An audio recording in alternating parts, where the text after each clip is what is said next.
Pada topik 10 ini, kita akan mempelajari mengenai salah satu topik pada statistika penelitian pendidikan, yaitu mengenai pengantar statistika inferensial.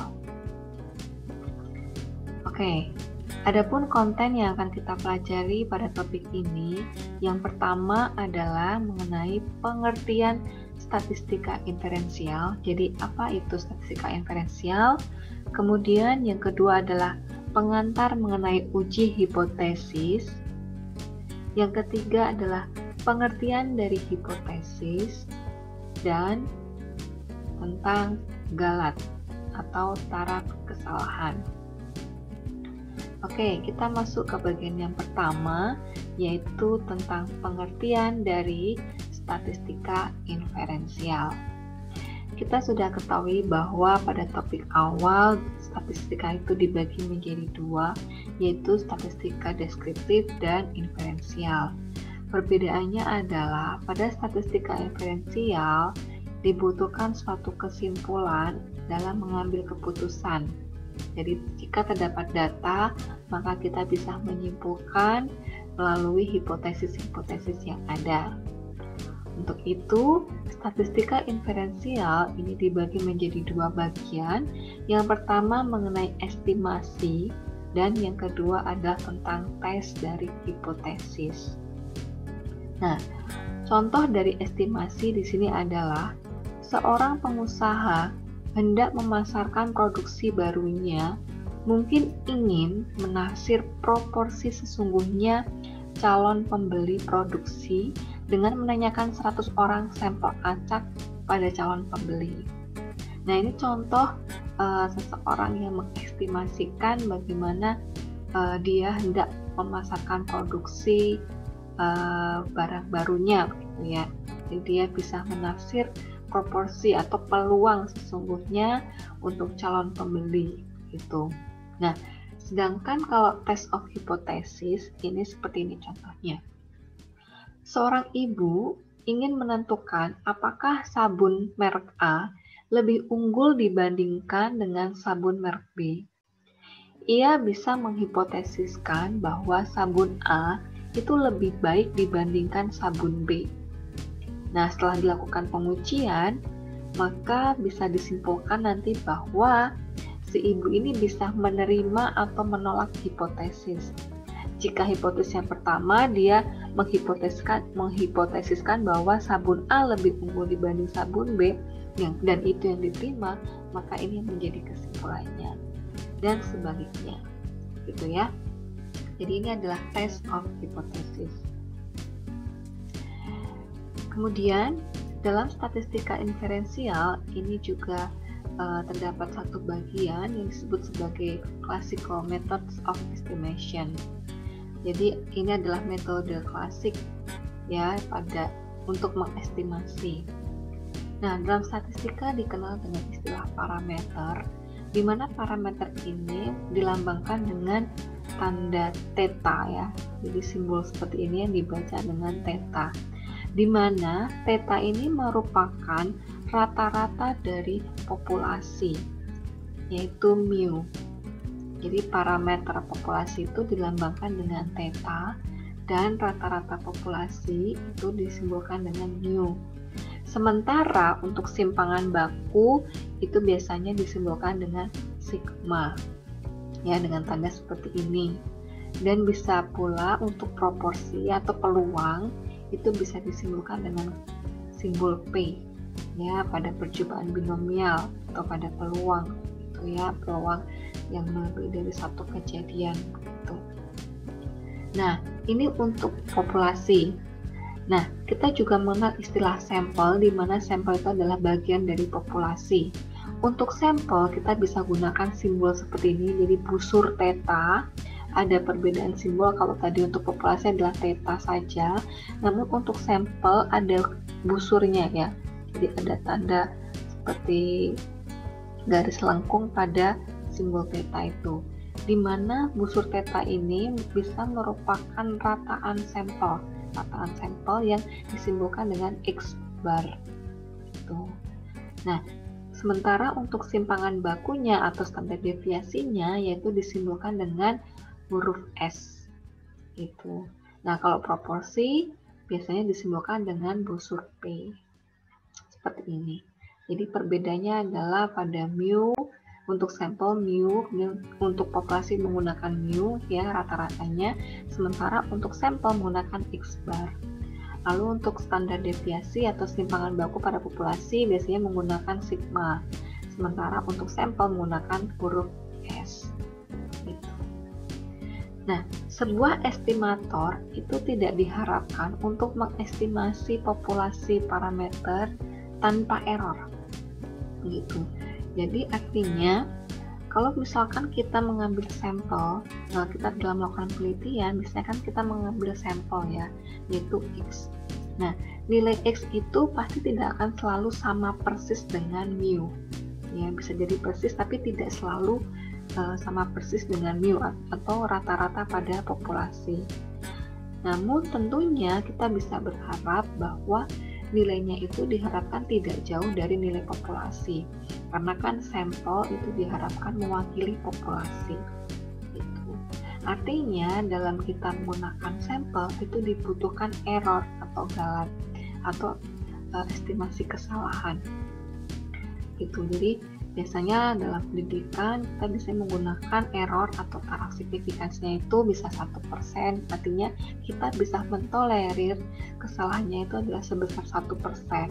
Berarti dianggap penelitian itu benar seperti sesungguhnya itu dengan kebenaran 99% atau taraf kesalahannya adalah 1%. Namun bisa juga kita menggunakan errornya yaitu 5%.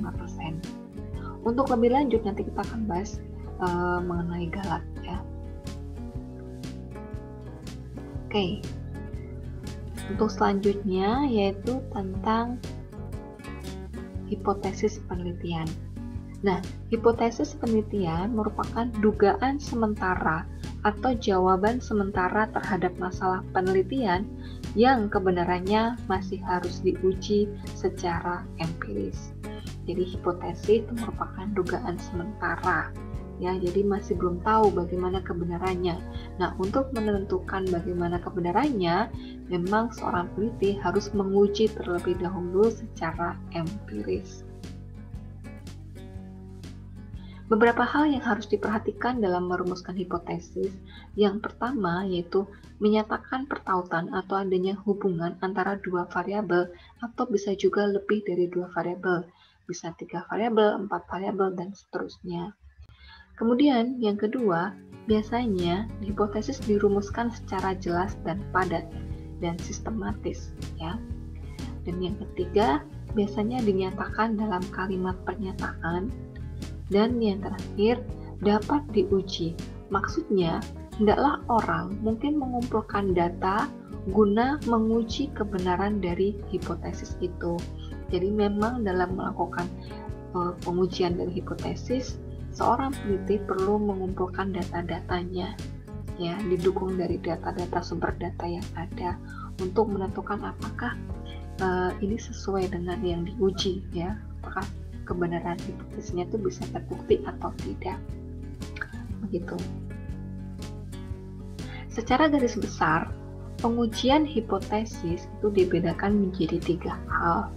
Yang pertama, pengujian hipotesis tentang perbedaan. Jadi ingin membedakan. Namanya membedakan pasti biasanya lebih dari satu atau bisa membedakan antara sebelum dan setelahnya atau bisa membedakan 2 hal. Misalkan membandingkan antara kelas A dan kelas B gitu. Kemudian bisa juga pengujian hipotesis ini dilakukan untuk melihat hubungan antara motivasi belajar terhadap nilai mahasiswa. Nah, seperti itu. Jadi bisa juga kita lakukan pengujian hipotesis terhadap judul penelitian seperti itu ya. Kemudian bisa juga melakukan pengujian hipotesis tentang pengaruh pemberian, pengaruh gaya belajar, pengaruh lamanya game online terhadap IPK mahasiswa misalkan. Nah, kita bisa melakukan pengujian hipotesis terhadap penelitian seperti itu. Nah, namun pada topik yang kita bahas, nanti kita akan lebih banyak mengenai perbedaan. Ya, jadi lebih banyak kita akan melakukan pengujian tentang perbedaan. Pengujian hipotesis adalah suatu prosedur yang dilakukan dengan tujuan memutuskan apakah pada akhirnya nanti menerima atau menolak hipotesis. Artinya kita kan punya dua hipotesis biasanya ya. Kita bisa menerima hipotesis yang sudah kita hipotesiskan atau kita menolak. Gitu. Nah, tadi saya sudah katakan bahwa pengujian hipotesis ini berkaitan tentang benar atau salahnya ya. Jadi kebenaran atau benar atau salahnya suatu hipotesis ini tidak akan pernah diketahui dengan pasti, kecuali kita memeriksa seluruh populasi. Itulah mengapa karena kita menggunakan sampel, kita lebih banyak menggunakan sampel dalam melakukan pengujian hipotesis. Gitu. Jadi kebenarannya itu tidak pasti begitu ya, karena ada error di dalamnya. Jadi pengujian hipotesis itu ada dua. Yang pertama adalah hipotesis nol, atau biasa juga disingkat dengan H0. Kemudian yang kedua adalah hipotesis alternatif, biasanya disingkat menjadi H1 atau HA, ya, hipotesis alternatif. Jadi biasanya hipotesis ada dua, ya, ini tergantung nanti bagaimana kita hipotesiskan dan tergantung berapa banyak variabelnya. Kalau variabelnya lebih dari dua, biasanya hipotesisnya akan lebih banyak. Gitu. Nah, prosedur uji hipotesis ini ada beberapa bagan ya di sini, karena kita tahu bahwa statistika itu adalah ada dua, yaitu parametrik dan non parametrik. Nah, untuk parametrik ini ada uji Z, uji T, dan ANOVA. Jadi uji Z ini untuk membandingkan satu sampel, kemudian uji T ini membandingkan satu atau dua sampel, dan ANOVA ini digunakan untuk membandingkan lebih dari dua sampel, gitu ya. Nah, sementara untuk non parametrik ini konsepnya sama seperti parametrik, namun jika nanti kita jumpai bahwa datanya itu tidak normal gitu ya. Jadi untuk parametrik ini uji menyangkut rataan asumsinya distribusinya normal. Jika tidak normal maka kita bisa menggunakan non parametrik. Nah, uji Z ini setara dengan uji tanda. Lalu uji T itu setara dengan uji rank tanda dan uji Wilcoxon. Dan untuk ANOVA ini setara dengan uji Kruskal-Wallis, karena nanti lebih dari membandingkan lebih dari dua sampel gitu ya. Maka dari itu K-nya itu lebih dari dua, karena K ini mewakili banyaknya sampel yang akan diteliti. Gitu. Namun saya ingatkan lagi bahwa kita di sini akan lebih banyak membahas mengenai parametrik ya. Jadi kita akan menggunakan parametrik dan lebih khusus lagi yaitu untuk uji Z dan uji T. Prosedur pengujian hipotesis yang harus dilakukan, jadi ini harus ada. Yang pertama adalah kita perlu menentukan hipotesisnya terlebih dahulu, yaitu H0 dan H1-nya. Kemudian kita memilih alfanya berapa. Biasanya di soal diberikan, atau jika kita melakukan penelitian, kita bisa menggunakan atau memilih 1% atau 5%.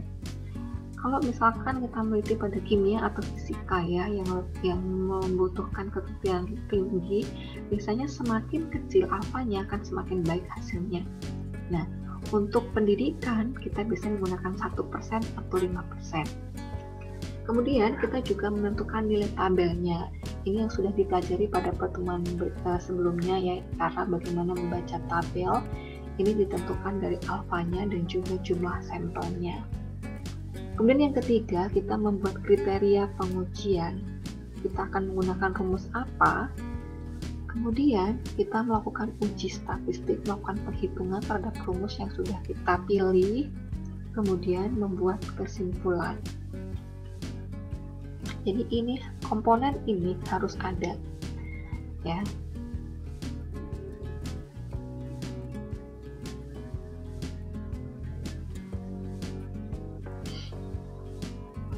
Ya, sekarang bagaimana untuk menentukan hipotesis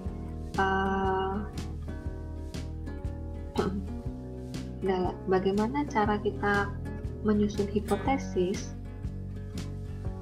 Dalam menyusun hipotesis, ini khususnya hipotesis alternatif, timbul 3 keadaan berikut. Jadi biasanya kita akan melihat hipotesis alternatif terlebih dahulu, kemudian untuk hipotesis 0 itu biasanya adalah lawan dari hipotesis alternatif. Jadi biasanya kita akan melihat pada hipotesis alternatif terlebih dahulu atau hipotesis 1 ya, H1. Nah, ada 3 kemungkinan di sini ya. Yang pertama, H1 menyatakan bahwa harga parameter lebih besar daripada harga yang dihipotesiskan.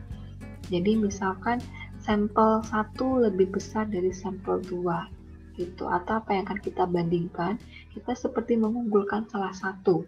Nah, untuk pengujian seperti ini disebut sebagai pengujian satu sisi atau satu arah, yaitu pengujiannya sisinya adalah arah ke kanan. Jadi ini arahnya ke kanan. Kemudian yang kedua, kebalikannya. H1 menyatakan bahwa harga parameter lebih kecil daripada harga yang dihipotesiskan. Nah, untuk pengujian seperti ini disebut sebagai pengujian satu arah, yaitu arahnya ke kiri, karena lebih kecil ya. Dan yang ketiga, ini adalah H1 menyatakan bahwa harga parameter tidak sama dengan harga yang dihipotesiskan. Artinya, jika tidak sama, maka kita menggunakan pengujian 2 arah atau 2 sisi, yaitu pengujian sisinya bisa arah kanan dan arah kiri sekaligus. Nah, nanti kita akan lihat bentuk kurvanya ya, begitu. Nah, ini adalah bentuk dari hipotesisnya. Kita bisa simpulkan seperti ini ya, dan nanti kita buat kalimatnya juga. Apabila hipotesis 0 atau H0 diterima dan kita nyatakan itu benar, maka hipotesis alternatif atau HA atau H1 itu ditolak. Jika kita menerima HA0 berarti HA-nya ditolak ya, begitu. Demikian pula sebaliknya, jika HA-nya kita terima yang dianggap itu benar, maka HA0-nya yang ditolak. Tuh. Jadi kesimpulan dari ketiga hal tadi ya, ketiga kemungkinan tadi pada slide sebelumnya itu disingkat seperti ini ya. HA0 itu adalah kebalikan dari H1. Namun biasanya yang menjadi hipotesis dari peneliti biasanya mengacu ke H1 terlebih dahulu, dan kemudian kita tinggal mencari lawan dari H1 itu yang pada akhirnya menjadi H0. Jika si peneliti ini ingin menunjukkan ya, misalkan ya rata-rata ya, rata-rata pada populasi begitu ya, populasinya lebih tinggi, populasi yang baru lebih rata-rata untuk yang baru lebih besar dari rata-rata yang lama gitu ya. Kita membandingkan dua hal, misalkan rata-rata nilai UTS statistika untuk mahasiswa yang baru itu lebih bagus dibandingkan mahasiswa yang angkatan sebelumnya ya, atau angkatan sekarang, maka kita bisa jadikan itu sebagai H1-nya. Lalu nanti H0-nya apa? Berarti kebalikan dari H1. Kalau lebih besar berarti bisa jadi H0-nya adalah nilainya rata-ratanya bisa jadi sama dengan atau bisa jadi kurang dari gitu. Jadi H0 itu adalah kebalikan dari H1. Namun bisa juga si peneliti itu menuliskan H1-nya tetanya lebih kecil dari teta 0, atau rata-rata untuk mahasiswa yang baru ini lebih kecil dibandingkan mahasiswa yang lama gitu. Atau bisa juga membuat H1-nya adalah rata-ratanya tidak sama dengan rata-rata mahasiswa baru, rata-rata nilai mahasiswa baru tidak sama dengan rata-rata mahasiswa yang lama gitu. Jadi itu kemungkinan hipotesisnya ya.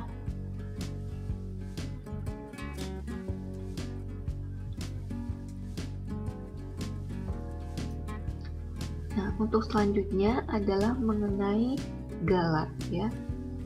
Galat atau biasanya galat ini disebut juga sebagai taraf nyata atau juga taraf kepercayaan, atau bisa juga disebut sebagai alfa ya.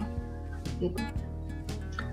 Taraf nyata adalah besarnya batas toleransi dalam menerima kesalahan hasil hipotesis terhadap nilai parameter populasinya.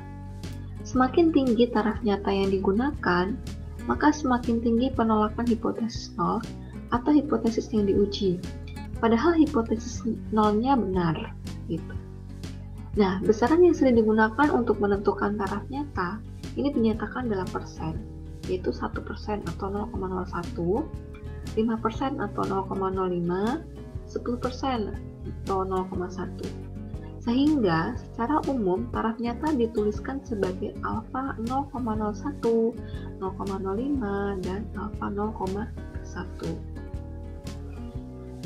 Besarnya kesalahan tersebut disebut sebagai daerah kritis.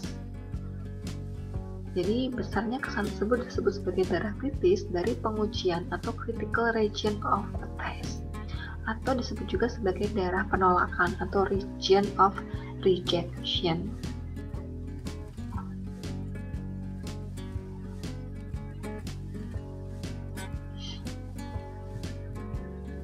Nah, sekarang kita akan menentukan kriteria pengujiannya untuk yang ketiga. Bentuk pengujian dari sisi atau arah pengujian. Yang pertama, penerimaan H0 terjadi jika nilai uji statistiknya lebih kecil atau lebih besar daripada nilai positif atau negatif dari alfa tabel, atau nilai uji statistiknya berada di luar nilai kritis. Bisa juga H0-nya ditolak. H0-nya bisa terjadi ditolak jika nilai uji statistiknya lebih besar atau lebih kecil daripada nilai positif atau negatif dari alfa tabel. Nah, jadi di sini nilai uji statistiknya berada di luar nilai kritis. Gitu. Nah, untuk selanjutnya adalah masih tentang galak di sini ya, galak dari penolakan hipotesis. Jadi keputusan menolak atau menerima hipotesis nol mengandung suatu ketidakpastian atau bisa jadi kekeliruan. Artinya, keputusan itu bisa benar atau salah. Ketidakpastian tersebut menimbulkan suatu galat atau kesalahan. Ada dua jenis galat, yaitu galat tipe 1 dan galat tipe 2 ya.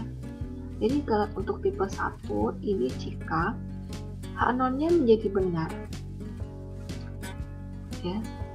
Jadi H0-nya H0 is true ini menjadi pilihan yang benar jika do not reject H0 ya. Tapi kalau kita reject H0, kalau kita reject atau menolak H0, berarti kan sebenarnya H1-nya yang diterima.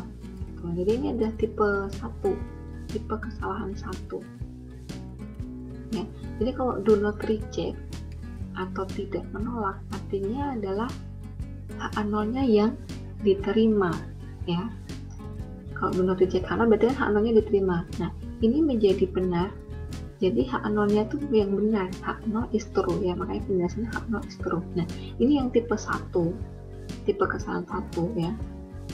Nah, kalau tipe kesalahan yang kedua yaitu H0-nya menjadi salah jika do not reject H0-nya ya, jadi menerima yang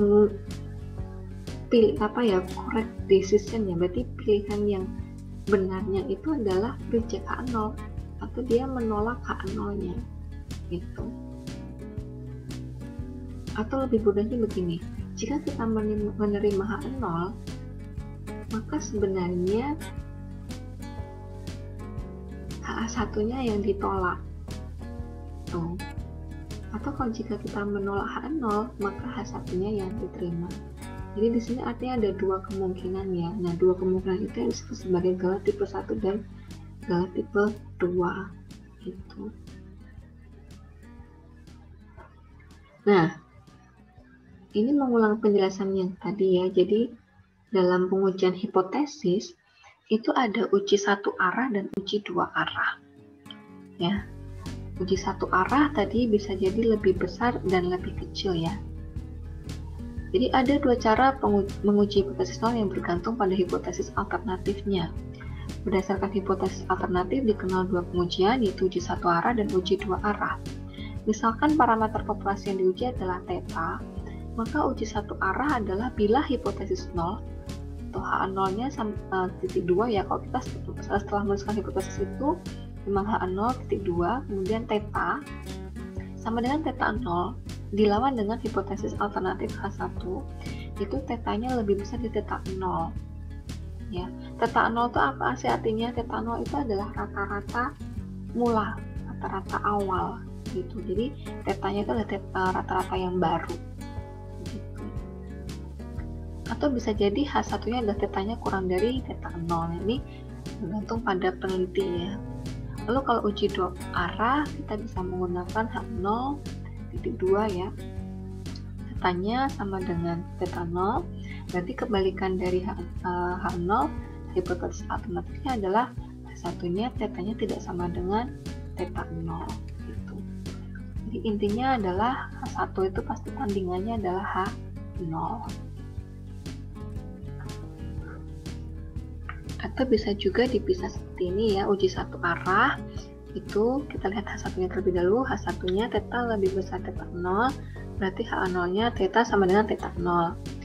Atau H1-nya tetanya kurang dari teta 0 dan H0-nya teta sama dengan teta 0.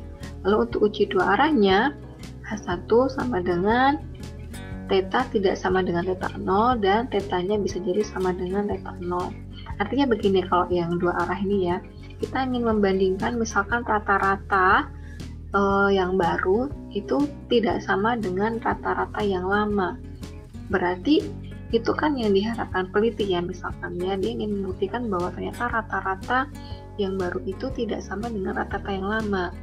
Berarti kan lawan dari yang tidak sama berarti kan sama ya. Kalau tidak sama berarti kemungkinan hasil pengujiannya adalah rata-rata yang baru itu sama dengan rata-rata yang lama gitu. Jadi daerah penolakan H0 itu bergantung pada nilai kritis tertentu berdasarkan nilai alfa yang dipilih sebelumnya gitu. Nah, ini adalah kurva untuk satu arah. Yang sebelah kiri ini adalah untuk uji satu arah di mana tetanya kurang dari teta 0. Jika tetanya kurang dari teta 0, maka kurvanya berbentuk seperti ini, di mana daerah kritisnya berada di wilayah alfa, yaitu main Z alfanya ya. Jadi di sebelah kiri, artinya nilai alfanya atau luas di sini biasanya negatif gitu ya. Jadi ini adalah daerah yang ditolak. Dan H0-nya di sini adalah daerah yang diterima. Lalu kalau uji satu arah, berarti kan untuk uji satu arah ini yang kalau kurang dari berarti ini di kiri ya, daerah yang ditolak adalah di sebelah kiri. Nah, untuk uji satu arah yang ke kanan ini jika tetanya lebih besar dari teta 0, berarti kurvanya adalah yang sebelah kanan, alfanya terletak di sebelah kanan. Jadi plus Z alfa adalah daerah yang ditolak untuk H0-nya. Kemudian di sini adalah satu min alfa, ini adalah daerah penerimaan H0-nya. Lalu jika dua arah bagaimana kurvanya? Jika dua arah, maka nanti ada dua sisi ya, dua sisi, artinya sisi kanan dan sisi kiri. Nah, perbedaan dari satu arah adalah untuk yang satu arah min Z alfa. Jadi nanti kita perlu membaca tabel nilainya berapa, kita langsung bisa mencari nilainya ya. Namun karena dua arah ini karena ada dua sisi, maka nanti alfanya harus dibagi menjadi dua terlebih dahulu. Misalkan nih, alfa yang kita gunakan adalah 5%, maka nanti 5% dibagi 2 jika hipotesis kita adalah dua arah. Nah, jika hipotesisnya hanya satu arah, maka alfanya tidak dibagi menjadi 2 ya. Jadi ini yang perlu diingat ya, dan jangan sampai salah karena alfa itu menentukan sekali bagaimana nanti kita membandingkan dengan nilai pada tabel gitu. Jadi daerah penerimaan H0-nya adalah di tengah ya, kemudian yang ditolak adalah sisi kanan dan sisi kiri. Ini jika uji dua arah, yaitu untuk H1-nya tetanya tidak sama dengan teta 0 gitu.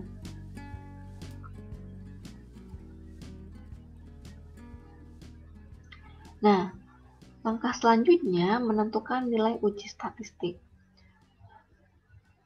Uji statistik merupakan rumus-rumus yang berhubungan dengan distribusi tertentu dalam pengujian hipotesis. Uji statistik merupakan perhitungan untuk menduga parameter data sampel yang diambil secara random dari sebuah populasi. Berarti dalam hal ini adalah konteksnya menggunakan sampel gitu ya.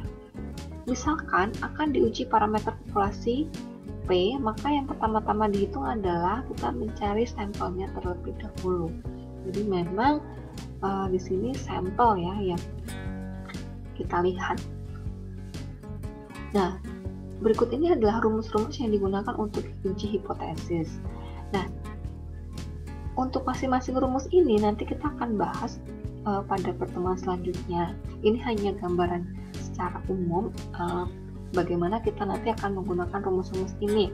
Jadi ini jika nanti kita memiliki satu sampel, kita bisa menggunakan uji Z dan juga uji T. Nah, ini perbedaannya apa? Nanti kita akan lihat pada pertemuan selanjutnya. Bisa juga nanti kita juga akan menggunakan uji sampel 2. Uji t-test untuk 2 sampel, kita bisa menggunakan rumus ini. Dan juga bisa menggunakan uji t-test yaitu untuk sampel berpasangan.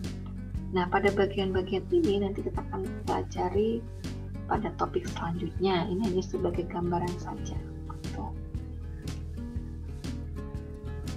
Kemudian untuk langkah yang kelima yaitu membuat kesimpulan.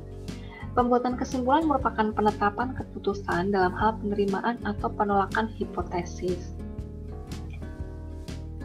atau hipotesis nol ya, yang sesuai dengan kriteria pengujiannya. Pembuatan kesimpulan dilakukan setelah membandingkan nilai uji statistik dengan nilai alfa tabel atau nilai kritis. Jadi memang tujuannya adalah nanti kita menghitung nilai uji statistiknya dengan rumus tadi, kemudian kita akan membandingkan dengan nilai alfa tabelnya. Nah, hal ini mengingatkan kita pada satu pengujian yaitu uji normalitas ya. Jadi kurang lebihnya sama, namun ini lebih dalam karena kan uji normalitas itu adalah uji prasyarat. Nah, untuk yang A, penerimaan H0 terjadi jika nilai uji statistiknya berada di luar nilai kritis ya. Kemudian penolakan H0 terjadi jika nilai uji statistiknya berada di dalam nilai kritisnya. Ini seperti pada kurva tadi ya, sudah dijelaskan pada kurva. Berikut ini adalah contohnya. Contoh 1, misalkan kita akan menguji hipotesis bahwa suatu jenis vaksin baru lebih efektif mencegah penyakit AIDS. Maka rumusan hipotesisnya adalah, kita lihat pada hipotesis 1 dulu. Berarti kalau seperti ini, seorang peneliti berarti dia akan menguji. Misalkan dia menemukan vaksin baru bahwa vaksin ini bisa mencegah penyakit AIDS. Berarti kalau begitu kan ada vaksin lama ya. Maka yang menjadi dugaan dari peneliti adalah berarti vaksin baru itu lebih efektif atau lebih baik dibandingkan vaksin lama.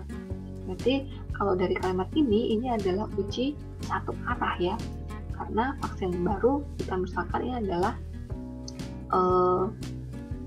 X baru ya, itu lebih besar dari X lama atau rata-rata lama. Nah, misalkan begitu. Kemudian untuk H0-nya berarti kan lawan dari H1. Berarti bisa jadi vaksin baru itu sama dengan vaksin lama, atau bisa jadi vaksin baru malah memperburuk dari vaksin lama. Tapi yang paling cocok adalah vaksin baru itu sama dengan vaksin lama, artinya tidak memberikan perubahan terhadap penyakit AIDS. Gitu. Contoh lain, misalkan sebelum tahun 2019, pendaftaran mahasiswa UPH itu dilakukan dengan pengisian formulir secara manual. Sementara pada tahun 2020, UPH memperkenalkan sistem pendaftaran online. Seorang staf ingin membuktikan pendapatnya bahwa rata-rata waktu pendaftaran dengan sistem online akan lebih cepat dibanding dengan sistem yang lama. Untuk membuktikan pendapatnya, ia akan membuat hipotesis awal.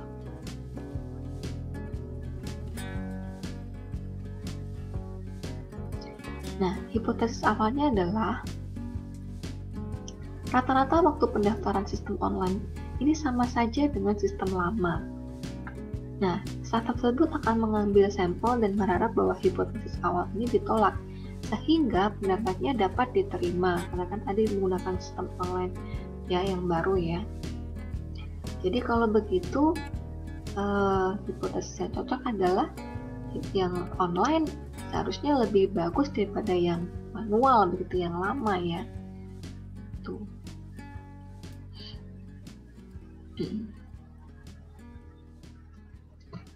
Kemudian contoh lagi, manajemen PRMK mulai tahun 2019 melakukan pemeriksaan karcis KRL lebih intensif dibandingkan tahun-tahun sebelumnya. Pemeriksaan karcis yang intensif berpengaruh positif terhadap penerimaan PRMK. Untuk membuktikan pendapat ini, hipotesis awal yang diajukan adalah tidak ada perbedaan penerimaan sesudah maupun sebelum dilakukan perubahan sistem pemeriksaan karcis. Jadi kalau begitu, hipotesis satunya adalah manajemen PRMK ini pasti berharap bahwa terdapat perbedaan ya antara sesudah dan sebelum dilakukan perubahan sistem pemeriksaan karcis. Nah, dari kalimatnya karena tidak ada perbedaan, berarti ini sebenarnya adalah pengujian untuk dua arah.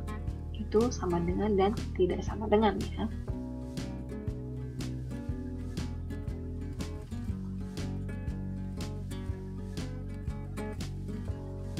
Jadi hipotesis awal yang diharap akan ditolak itu disebut sebagai hipotesis nol, gitu ya.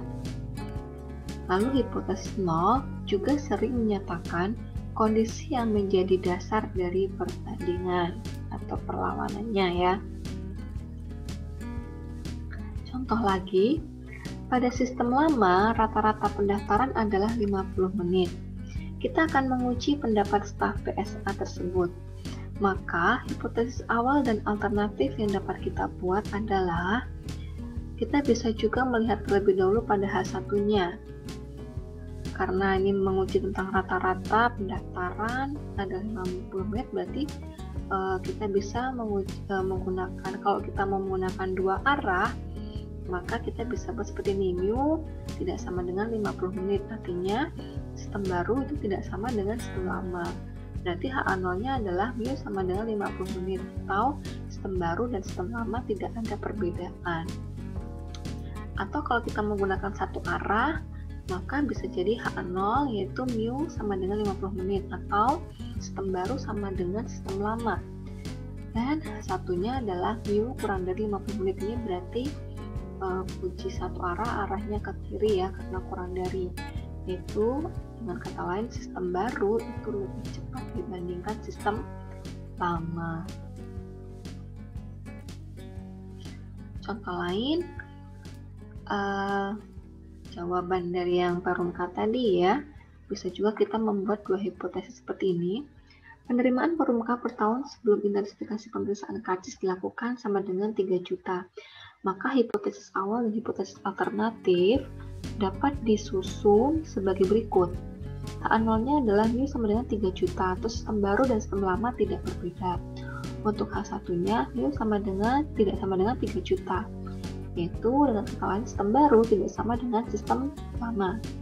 Atau H0, mu sama dengan 3 juta, atau sistem baru dan sistem lama tidak berbeda.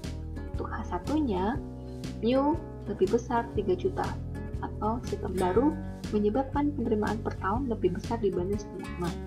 Nah, kalau kita lihat untuk yang ini menggunakan pengujian dua arah ya.